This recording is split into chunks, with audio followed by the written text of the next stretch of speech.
घसीटा था पूरे अंग्रेज बटालियन को और उनको कोर्ट में लाके खड़ा कर दिया।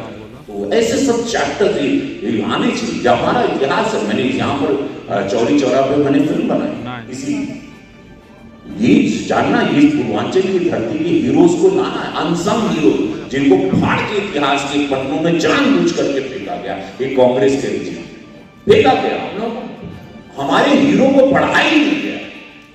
हमारे यही हम लोग के साथ बहुत अत्याचार हुआ। अब तो जगह हम लोग 14 के बाद, अब तो जगह हम लोग उत्तर प्रदेश जगह 17 जगह रहना बस या निवेदन पास।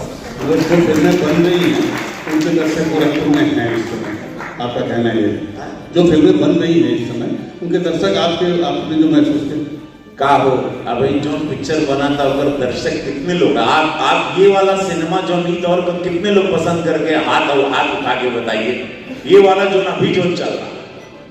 वाह, धन्यवाद धन्यवाद, बहुत बढ़िया, आपने दर्शकों ने लिया।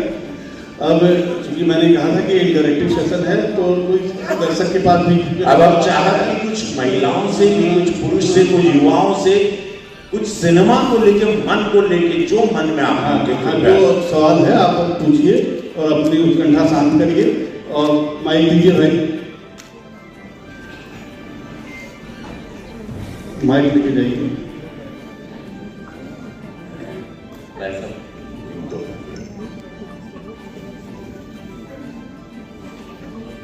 चूंकि माननीय सांसद जी हमारे गोरखपुर शहर के दूसरी बार सांसद चुने गए हैं और लगातार ये अपने राजनीतिक जीवन, अपने व्यक्तिगत जो कहा जाए तो एक पूरे बॉलीवुड के जो स्टार हैं, तो ये अपने राजनीतिक जीवन और व्यक्तिगत जीवन में जिस तरीके से देखा जाता है आज के समय में, पिछले जब से आप सांसद चुने गए लगातार गोरखपुर में भी आप समय देते रहे, तो अपने कार्य को लेकर और अपने राजनीतिक जीवन में आप सामंजस्य कैसे बनाते हैं, हम लोग जानना चाहिए। बहुत सही है। आपका जो जीवन शैली है, आपको सोशल मीडिया अटेंड करना है, गोरखपुर में भी रहना है, लोगों के सुख दुख में भी जाना है और लगातार लोगों के बीच में आपकी सक्रियता बनी रहती है।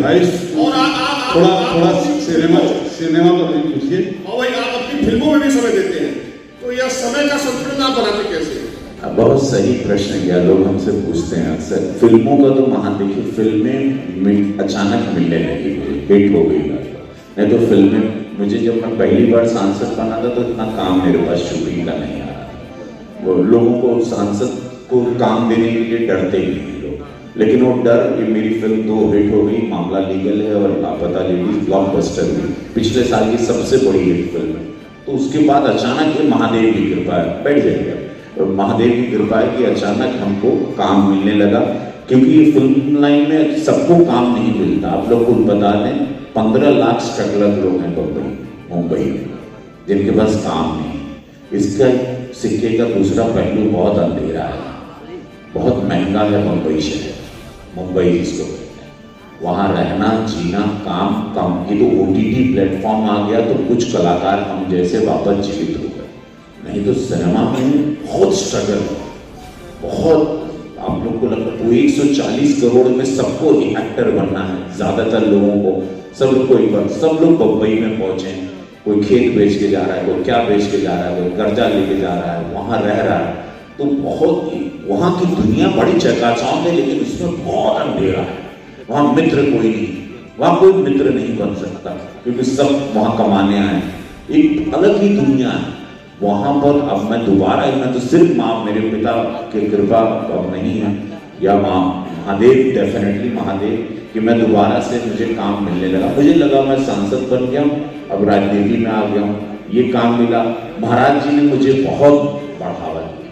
महाराज जी हमेशा मुझे बोलते हैं अपना प्रोफेशन नहीं छोड़ना, प्रधानमंत्री बोलते हैं अपना मेन जॉब नहीं छोड़ना। डॉक्टर साहब मुझे कभी पार्टी ने मना नहीं, तो तुम काम करते रहो, पार्टी का प्रचार भी करता हूँ, मैं पूरे देश में भ्रमण करता हूँ, जहां चुनाव होते हैं मैं पूरे देश में स्टार प्रचार करता हूँ, पार्टी के काम भी आता हूँ।